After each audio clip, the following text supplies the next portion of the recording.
the price of drip is down right now. So, everything, your BUSD, and of course with impermanent loss, all of that is going to look like a hit. But, for me, I've been compounding. Like if you look, I don't know if you're seeing, my stream right now, but I'm up at like 30 plus thousand plants grown, right? So while everyone's kind of like, the contract is dipping, or dropping, I'm still trying to be like, yeah, I'm scooping up these LP tokens while they're cheap. So, what's your, I don't know, kind of insight on that? Yeah, so I'll just touch on basically all of that. So we said in the original Drip white paper that on our roadmap we would create some higher risk protocols because that's what people were asking for. People wanted to have some sort of high risk, high reward type of contracts as part of the overall ecosystem. So we looked at what was popular at the time, and what was popular was these miner projects. But there were several issues that I saw with these miner projects, such as the way that the initial price was set was by the developers doing the initial deposit. And when the developers do the initial deposit, they automatically get 50% of all the miners, if it's in the case of BNB miner, or shrimp, if it's in the form of shrimp eggs.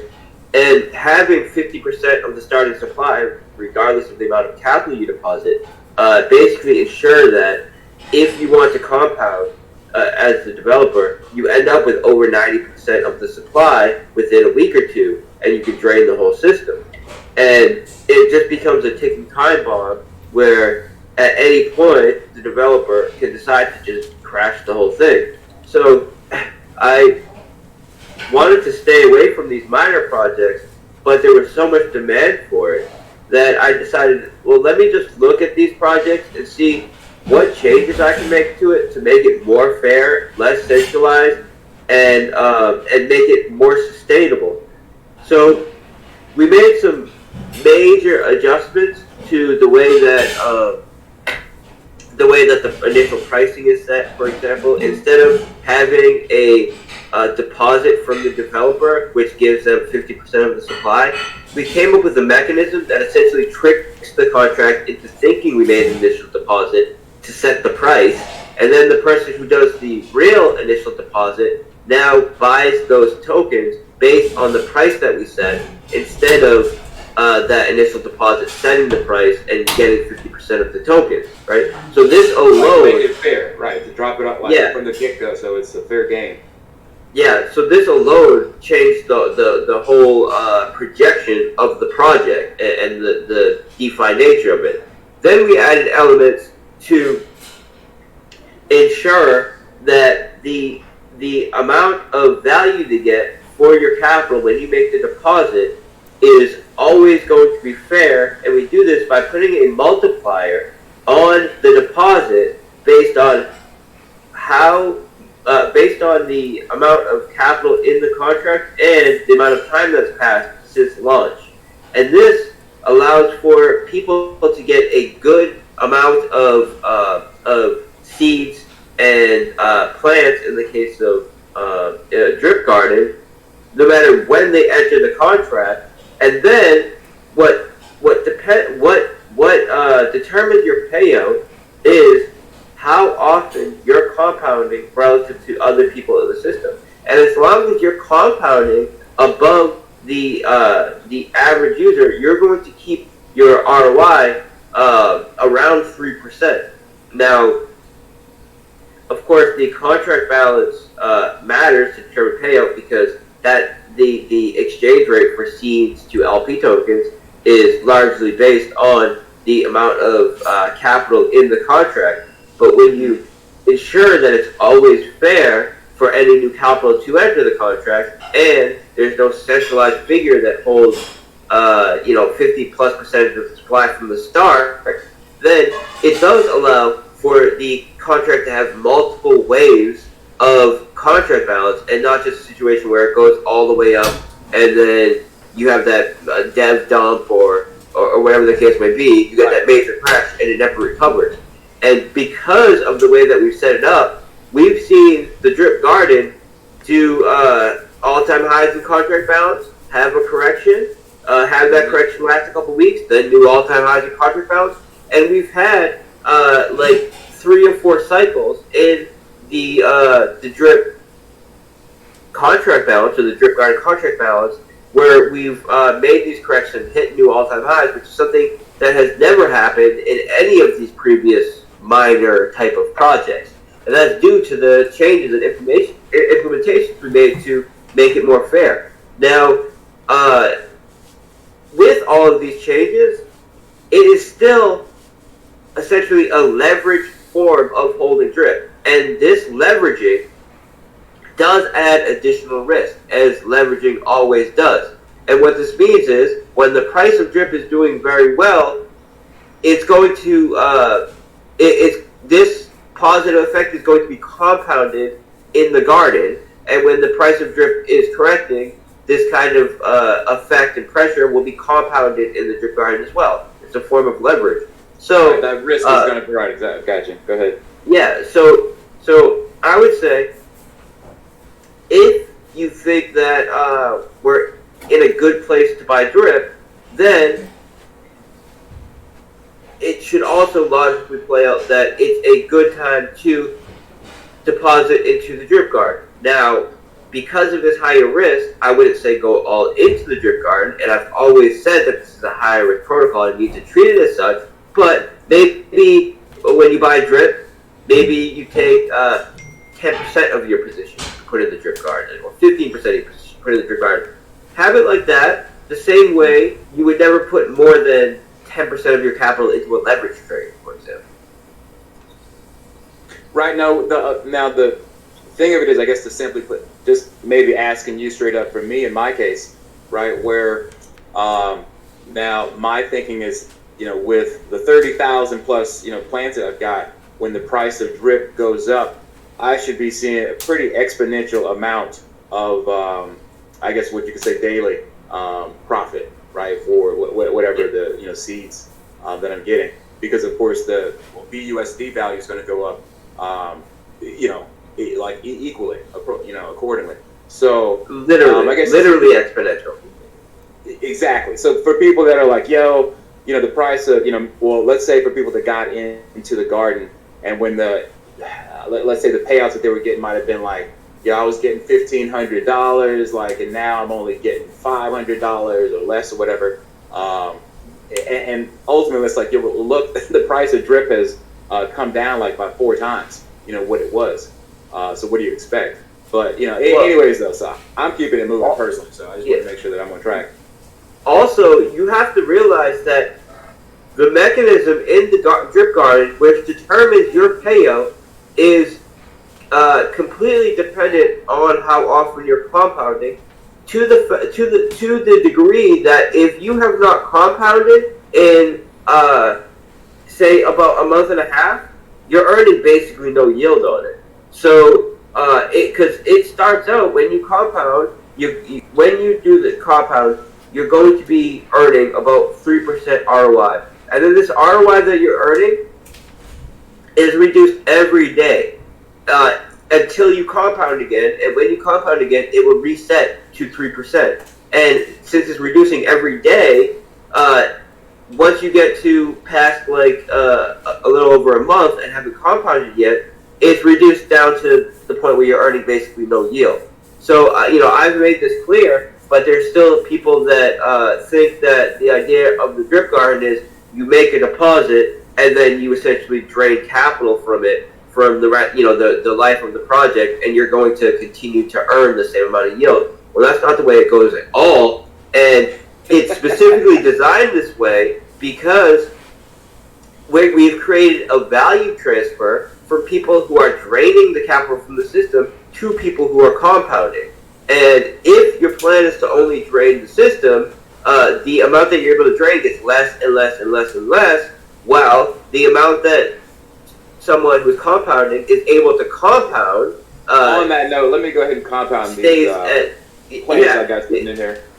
Increases, right? But then we've capped it at 3% to ensure that it's sustainable. But if you're compounding daily, then you're essentially keeping your ROI at 3%. and that's a major value transfer from someone who may not be compounding at all, or compounding once a month. And if you're compounding once a month, then by the end of the month, you're basically earning no yield. Then you compound, it pops you back up to 3%. Now that 3% yield that you're generating every day is decreasing every day. So there's people that are making a lot of money in Drip Garden, and those are the people that have been consistently compounding and staying on top of it. So just touching on the pigs and the dogs, when that's unpaused. Okay.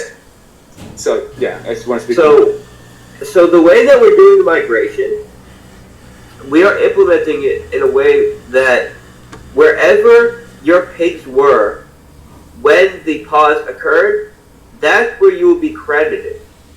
So, and you had to have withdrawn what you could withdraw from these contracts and sent it into the credit contract in order to be credited at all.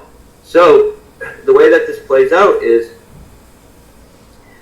when we unpause it, about 82% of all pigs will be locked up in the piggy bank. Right? Another like 15% are in the pig pen, and only about 3% are actually in circulation when we unpause it in people's wallets. So, and then you have to consider that some people did not send in any pigs to the credited contract, for whatever reason. So, it's not going to be a situation like I've seen some people worry about, where we unpause and now everybody has all of their pigs in their wallet, and now these people have to decide, should I take profit on it? Should I stake it? Should I not stake it? The reality is, when we unpause, almost all the pig tokens will be locked in contracts, and then it will be up to people to determine where they go from there. But for example, the piggy bank, where the majority of it is, they can't withdraw their principal. And when we unpause the new piggy bank contract, there will be no pending truffles, which means people will be credited with piglets, and now they will start earning truffles, but there will be no truffles that they could immediately withdraw. And the way this plays out is there will be no pigs from the piggy bank for any contracts that are immediately available to dump, and people that buy into the piggy bank don't need to worry that they're going to buy into the piggy bank and then there's some people holding a bunch of truffles that will then dump it on their head. So it's going to be very similar to a type of pre-sale model where the people, or a vested pre-sale model, you can call it, where the people who are in the piggy bank right now, because they were in it before it was paused, will be credited, but they will not have anything to dump on the market, similar to a vested pre-sale. Now, the people who buy into the piggy bank, and this means that the people that buy into the piggy bank at launch, when we unpause it, when it goes live, are buying in at the ground floor. And we're even putting a 20% bonus on the first 48 hours to encourage people to make either an initial deposit, or if they already have another stake, make another deposit. And this is going to act as a type of magnet or a type of vacuum to take those extra 3 or 4 or 5% of pigs that will be in circulation and give them a home, right? Give them a reason to be locked up. So I think that when we unpause this piggy bank contract, there's nothing like the piggy bank, right? There's nothing that allows you to earn compound interest on rewards that you're earning for time locking. So there's no other protocol where you can say, all right, I will abstain from collecting my rewards for a month, and for doing that, you're given capital up front that you can then earn compound interest on. For the hexagons out here, you know what I mean, that, well, maybe they're turning their nose up at something like this, but, well, anyways, as you said, it's a kind of an innovation on that certificate of deposit with respect to compound. Yeah, it's way better than Hex. It virtually every way you want to cut it. It's not having access to your stakes, that sucks. Not having access to your stakes, not being able to compound your stakes, having 90%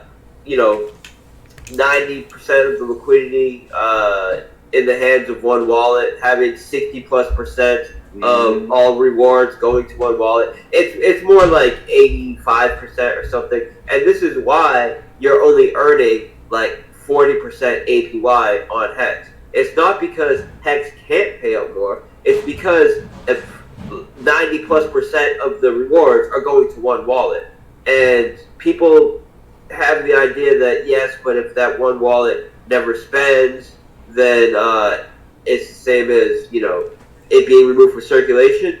But all you have to do is look at the last raise, right? Look at that pulse chain raise, and you will see that those tokens were spent. They were used to dilute the pulse chain presale. So by billions and billions of dollars. So wow. I don't. Yeah, it's a hell of a liability to say the least. Sitting out there floating around. That, and I mean, literally, it was turned into stablecoin. By diluting the pulse chain launch, those Hex, which couldn't have been dumped on the market, because if they were dumped on the market, they would have crashed the price by 90+%. Instead, were sent into the pulse chain presale contract, which diluted the other presale investors, the legitimate presale investors, and essentially reduced the value of their pulse tokens by 97%, essentially exchanging those 97% of the stable coins and the ETH and the BNB that they turned in for Hex. So I mean, it was a major cash out on his part, right? And he cashed out by diluting the pre-sale participants of Pulse Chain. So I mean, that happened once. It will happen again. Anybody who thought that wouldn't happen, you haven't been paying attention, because whenever you give developers, motherfuckers.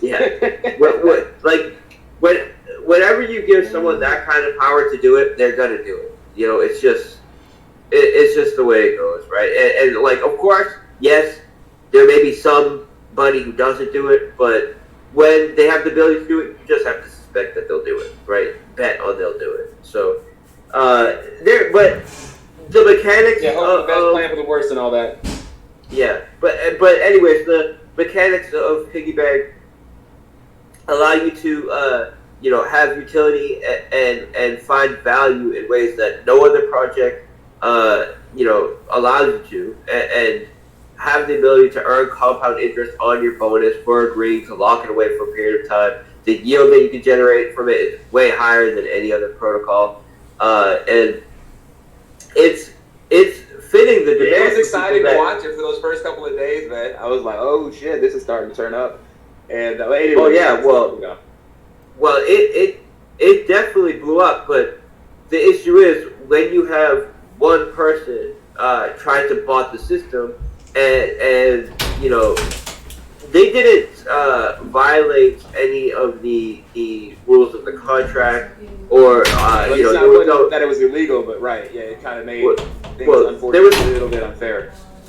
There was no exploit or vulnerability there or anything like that, but we made it very clear that we have a type of terms of service for our projects and our platforms, and if you try to get around our anti-bot protocols, and because there's only so many restrictions you can put on botters without inhibiting regular users, right, from buying. So, in the past month and a half since this happened, we've come up with various changes we can make in the future to ensure that that when someone does bot, it won't have a major impact on the protocol. Because the reality is, you cannot prevent someone from botting. All you can do is come up with various systems or mechanisms, so when they do bot, it doesn't have a major effect on the protocol. So, we've come up with that so we can make adjustments in the future. But uh, the reality is that Piggy Bank, in the 3 days that it was live, was extremely successful and was performing extremely well, even with the pressures that were put on it from the botter. And once that botter is removed and we have a chance to unpause and go live again, it's just insanely bullish. And everybody in the system, apart from that one everybody botter, get their track shoes on, man. They are ready. We are ready to run, bro. well, they're going to have more value than before, right? Because we're essentially taking that capital that was assigned to him and distributing it to all the existing users, plus using a higher seed amount, which gives a more fair distribution. And yeah, everybody's going to walk away with this with more value and a more secure protocol. So, but essentially, to just give a breakdown of how this model will work, is it's essentially taking the current scratch ticket model, which is done by states, right? States run these lottery systems where they sell batches, and in every batch you have a predetermined amount of jackpots, predetermined first tier, second tier, third tier, fourth tier, and fifth tier prize. Now, having a predetermined set of winners and winning tickets and knowing exactly how many tickets will win and what the prize will be allows you to be extremely sustainable, because you can set values that you know will both be attractive to people buying the tickets, but also sustainable and allow you to grow. And this is why these scratch ticket models are so successful for the state and why they've become so popular, right? That on top of the fact that the users get instant gratification. It's not a lottery model where you need to wait a week. Yeah. Get that instant, like you said, gratification. I won. Yeah, and then when you win, sometimes you win another ticket, sometimes you win a jackpot. There's a whole variety of prizes, which is different than the current lottery model that you see on chain now, where one person wins a jackpot and that's it. And all of these other lottery projects, all the ones that I know, are closed source or have some sort of closed source element. And the reason why they do this is because they're not calling some VRF service. They're utilizing several values that are on-chain values that can be reverse engineered and utilized to exploit the system and put a botter in the position where they know it puts them in a position where they can take specific actions to increase their odds of winning, and then only buy a ticket if it will be a winning ticket. And if it won't result in a winning ticket, their bot won't even bother buying it. So I've looked at other lottery protocols and built my own bots, right, and my own sandbox to see how they could be exploited. And I got to the point where we had a bot that this was focused on one specific lottery project, and this bot could take actions to increase the odds of us buying the winning ticket by with about 80% odds. Meaning, once we've done these actions, we have about 80% odds of us buying the winning ticket within less than 10 tickets bought. And if one of these 10 tickets that we bought is the winner, the transaction will go through. If one of these tickets will not result in a winning ticket, the transaction doesn't go through at all, and we don't even waste money on it. And wow, I know for a fact, since I was able to do this, that all of these lottery projects, or the vast majority of them, are getting exploited, and people don't realize it because the way that it's exploited is a wallet wins the jackpot. And as far as everybody's concerned, well, a wallet's supposed to win the jackpot. And it appears to be a new wallet winning the jackpot every time. But of course, it's very easy to just use a new wallet every time. And the developers don't have any incentive to make it public that they're being exploited. And the average user doesn't realize it because they don't understand these systems. So it becomes a lottery model where the same hacker is winning every single time and no one knows about it. Or maybe sometimes the devs know about it but aren't doing anything about it. Our model, right, is using Chainlink VRF service to get a random value. This random value is then put into a modular equation to get a random value that is within a range, and then the random value within the range determines the prize that the person who bought the ticket wins. And when you buy the NFT, which is the ticket, you can then pull that NFT up on our dashboard, which looks just like a scratch ticket. I'll post a picture of it. And now you can use your mouse to scratch the ticket and you posted that in the Animal Farm Telegram? Yeah, I just posted it. So you can scratch the ticket with your mouse, right? When you start scratching the ticket with your mouse, the NFT itself calls the scratch ticket function, which is calling Chainlink to provide a random value, which is then put into the modular equation, which determines the prize that you will win. And it's verifiably random, verifiably trustless, and anybody can look on chain to ensure that it isn't being exploited or there's no insider manipulation going on, right? So it's the same exact model as the current scratch ticket model, where you have a batch of tickets, right? And it's predetermined how many will be winners, how many will not be winners, and which prizes, how many prizes will be, distributed. All of this is predetermined, but the specific ticket out of that batch that you bought is random. Just like, traditional scratch ticket models have batches of 1,000, batches of 10,000, and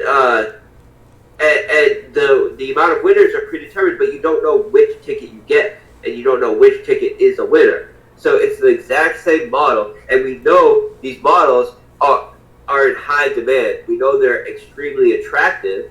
So we know the community most definitely is going to be buying the hell out of these tickets. Yeah. So the Animal Farm, the entire ecosystem, and everybody. Yeah. So that's the thing. I'll get into that, but so we know the scratch ticket model is an extremely successful model, and it's an extremely high demand model, but we're able to take it to the next level through the power of DeFi and provide value to tokens, even if they are not winning tokens, or even if they are not winning tickets, I should say. That each ticket is an NFT, which is technically a token, but let's just say tickets to make it simple. This kind of model could only be done in DeFi, and when we initially had the talk, my thoughts were, yes, we know that the scratch ticket model is huge. We know it's sustainable. We know it's a successful model. We know people love them. But this is DeFi. How do we appeal to serious investors that are not as interested in buying scratch tickets but want to invest in the protocol itself? And how do we utilize this to raise the initial capital to have a large treasury, so right off from the start, we can start paying out huge jackpots? And the way that we're doing it is by breaking up the reward structure in a way that 60%, right, about 60% of all the BNB that's utilized to buy tickets gets distributed in that round as rewards in that batch of tickets, right? So the BNB that is used or collected from selling the initial batch of tickets, 60% of that goes into rewards for that batch, right? Another percentage goes into a treasury, and this treasury spends a percentage of its balance on each batch, and this allows for the treasury to increase in each batch, which means the jackpot is increasing with each batch, right? So you have an ever-increasing jackpot every single round. The jackpots gets bigger and bigger and bigger, creating more excitement, getting more attention, right? And then, on top of this, we have another percentage, which is going to buying the asset and removing the asset from circulation based on where these tickets are being sold. So if the tickets are being sold on the drip front end, then a percentage of all the BNB utilized to buy those tickets from the drip front end go to buying drip off the market and sending those drip to the tax vault, increasing the price of drip, creating new cash flows into drip, and appreciating the price of drip, while removing that drip from circulation and putting it into a contract that it can then be used to pay out rewards and dividends, making the system more sustainable. Now, if it's sold on the animal farm, then that BNB is utilized to buy dogs and pigs and send them to a burn address, removing them from circulation forever. But the beautiful thing about this is we're going to provide it as a type of whitelisting service where we'll sell this product similar to how Treasure Key did it, but with the standards that we have, right? Because we saw when Treasure Key was doing their model fully on chain, they were very successful about getting other projects to adopt their model, right? It wasn't until they decided, oh, we'll launch our own token with it, and we'll do it centralized, and we'll have this centralized casino. That's where they started to go off the rails, right? And that's where they had their issue. But with our standard, right, we know it's going to be extremely successful as far as other development teams wanting to use this model. And when people buy tickets from their site, right, yes, a percentage will go to buying their asset, but there will always be a percentage that goes to buying our native assets, no matter what platform it's sold on. And this really allows us to scale and create a huge new volume of cash flow coming into our assets that's ever increasing as more projects adopt our model, right? Now, I talked about how this becomes attractive to serious investors that are more interested in investing in the protocol than buying scratch tickets and scratching tickets themselves. And the way that we do this is by creating a staking protocol where, and this is why it's so important to utilize NFTs with this, right? When you buy your ticket and you call the scratch ticket function, when the scratch ticket function is called, you get the result of if you were a winner and what prize you won. Now, in order to claim your prize, you need to burn that NFT to get the prize, right? Now, if you had a non-winning NFT, meaning your ticket did not win a prize, you could take that NFT, stake it in the revenue sharing protocol contract, and now a percentage of all BNB used to sell all tickets, and we're talking about all tickets on all platforms, right? Percentage of that BNB goes to the stakers of these tickets, of these NFTs. Wow, and this that's gonna be like bananas for real. Yeah, and essentially it allows you. Imagine if the state allowed you, instead of just taking your taxes to do the lottery, imagine if instead of just taking your taxes, they allow you to invest in the lottery, and now your investment goes towards increasing the jackpot, but a percentage of all tickets sold, right?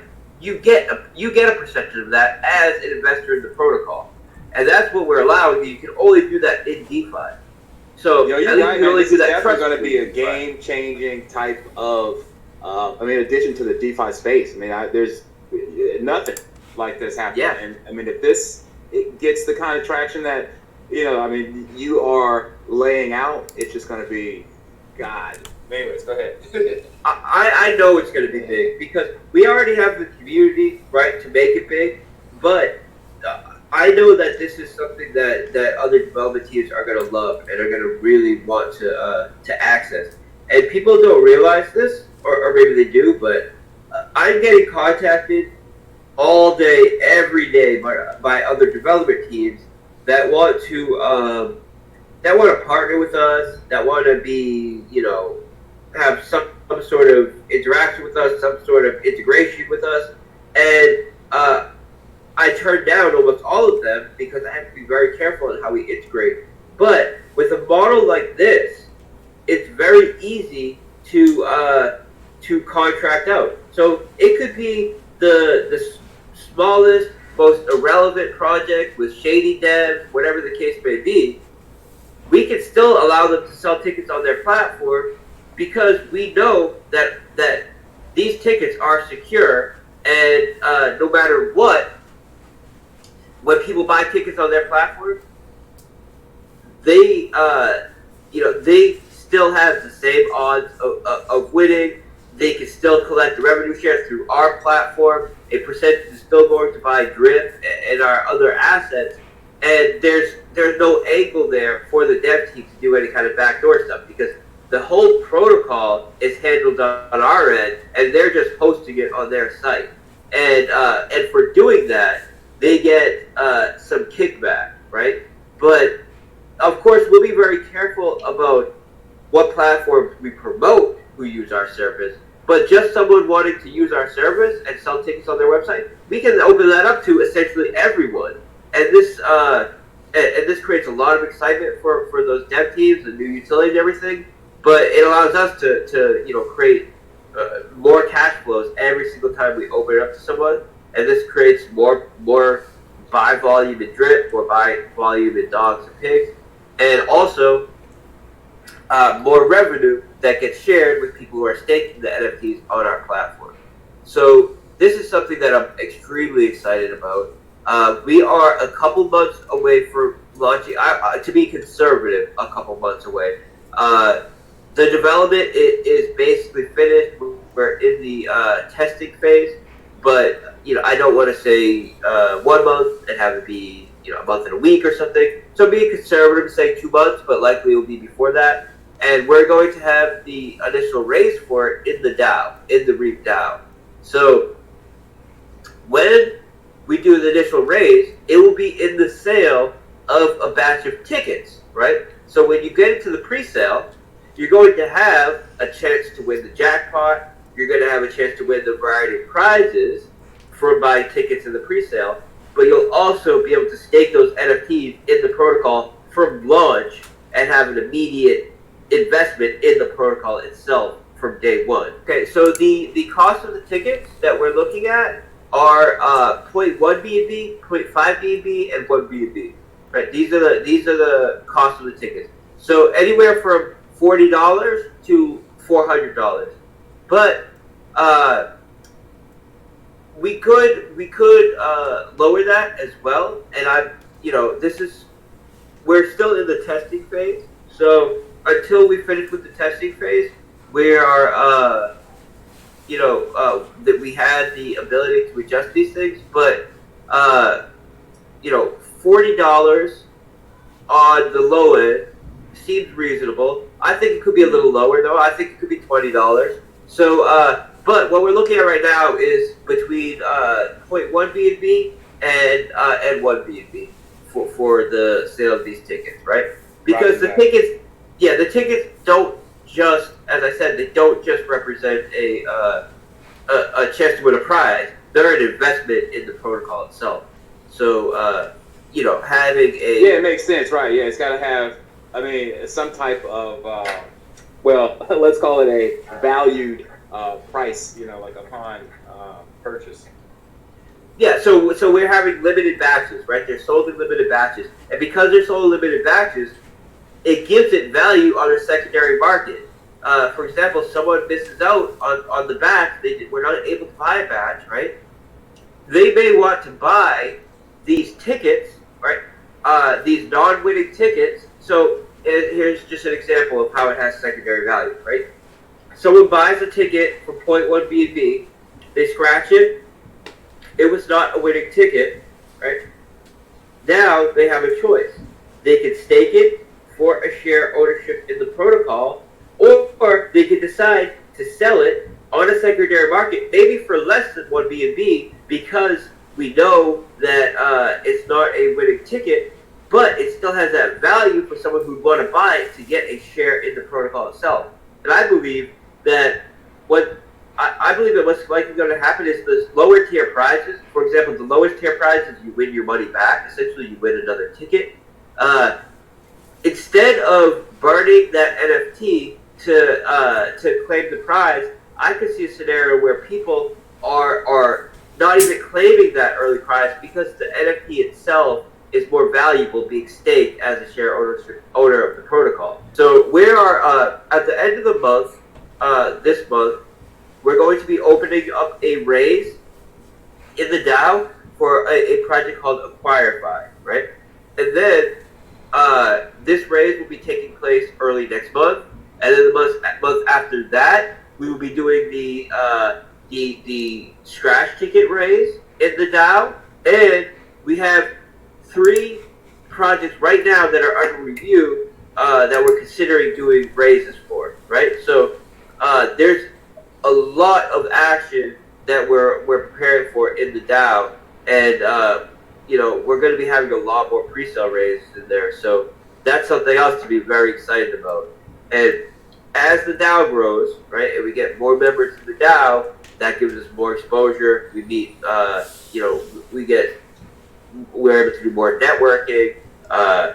For example, this AcquireFi project is a marketplace that allows developers to sell full projects to other development teams or marketers or just investors that want to run it like a board, right? So this AcquireFi, they've got a like some kind of informational like website or something. AcquireFi. It's I believe it's acquire.fi. So is their website, but I can post it when I get off of this call or whatever. But yeah, no sweat. Yeah, y'all or someone else wants to do it in the meantime. Yeah, in the background. So the founder of Paxful, right, which is like the #1 or #2 peer-to-peer Bitcoin exchange, is the CEO of this AcquireFi project. Oh, and, yeah, I know that. Yeah, I know Paxful. Yeah, so it's a big deal, right? With a very skilled development team, and the reason why I brought that up is because it was an example of how having a DAO like this where you're raising capital allows you to network a lot easier, set up these relationships, because now this AcquireFi company, which sells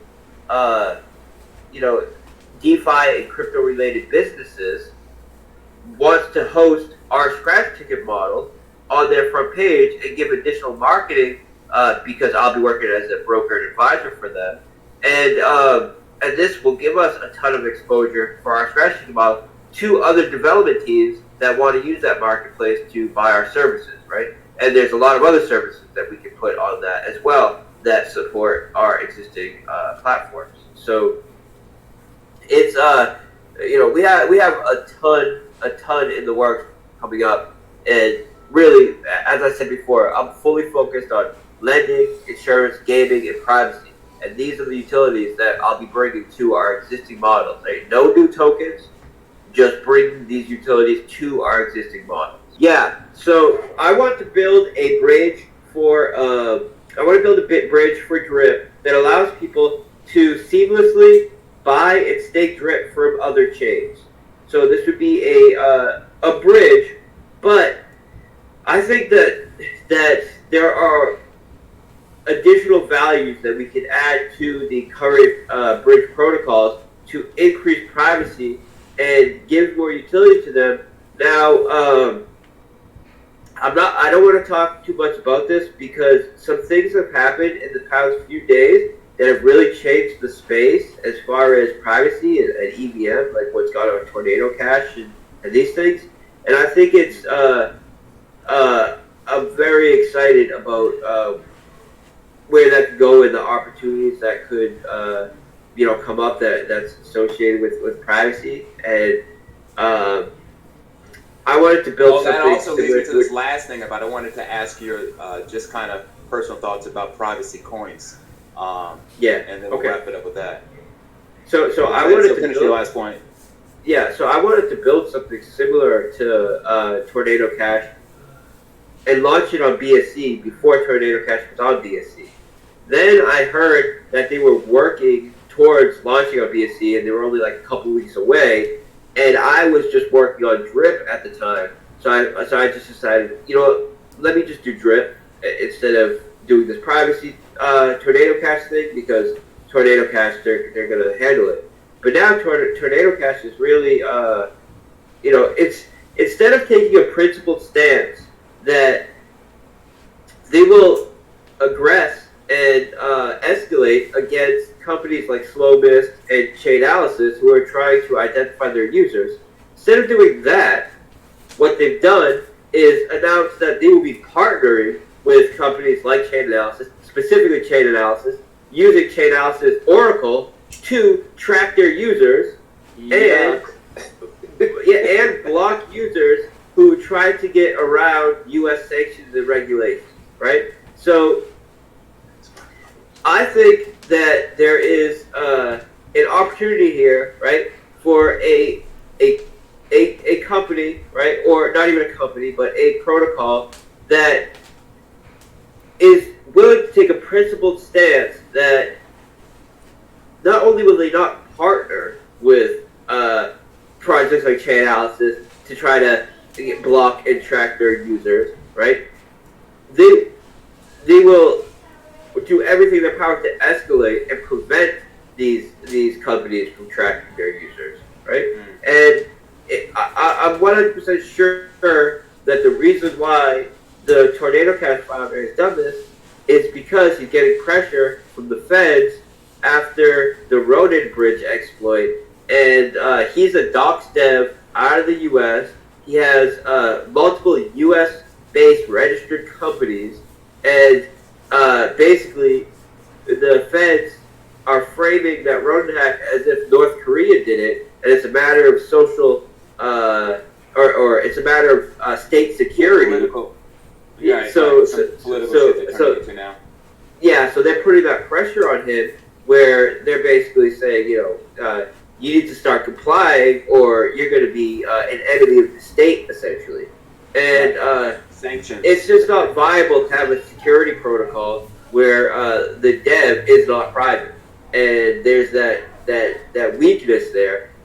Now, some people make the argument that, yeah, but they can only block from the front end, and who knows how advanced Chainalysis really is about doing tracking, of their users, etc. But what I say to that is,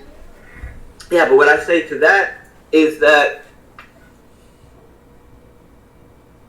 Tornado Cash is partnering with Chainalysis as part of their compliance utility because, essentially making this an admission that Chainalysis can track their users. If Chainalysis wasn't able to track their users to some, extensive degree, it wouldn't make any sense to use their Oracle for compliance. So, that's essentially an admission that Chainalysis can track their users to some degree, which we all know, but to a degree that's, clearly high enough to meet compliance with U.S. regulation.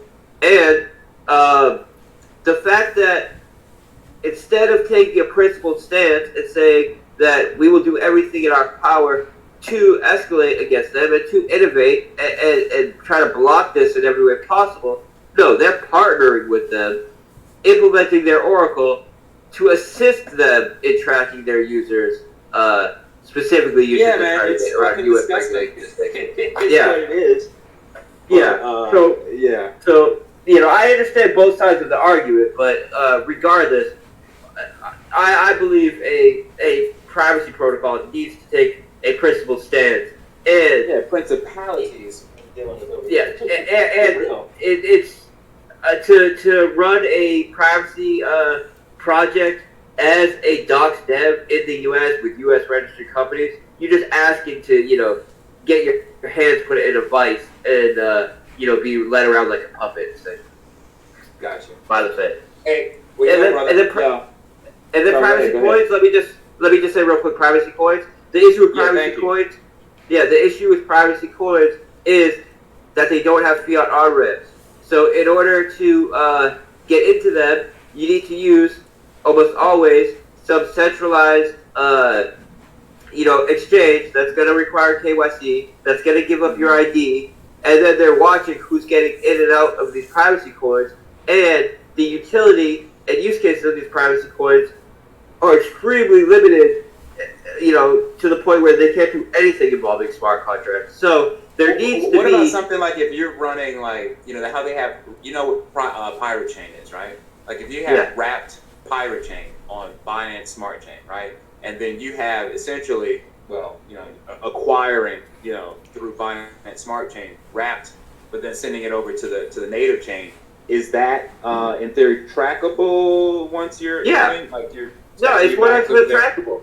It's 100% trackable because any kind of utility or use case, right, that you would have with the pirate chain token, you would have to do from the wrap token, and the wrap token is 100% trackable. So it provides no benefit there, right? You're just that's just a way to acquire it. But what would your suggestion be? No, but you wouldn't be acquiring. There's no way to deal with it. You wouldn't be acquiring it. You would be acquiring some ERC20 that has none of the values of pirate chain. Like, maybe it would be backed by pirate chain, meaning there'd be pirate chain that is in some. Well, pirate chain doesn't have smart contract capability. So at best, you would have pirate chain sitting in a like some sort of centralized wallet that acts as collateral for wrapped tokens. It would be fully trust based, and then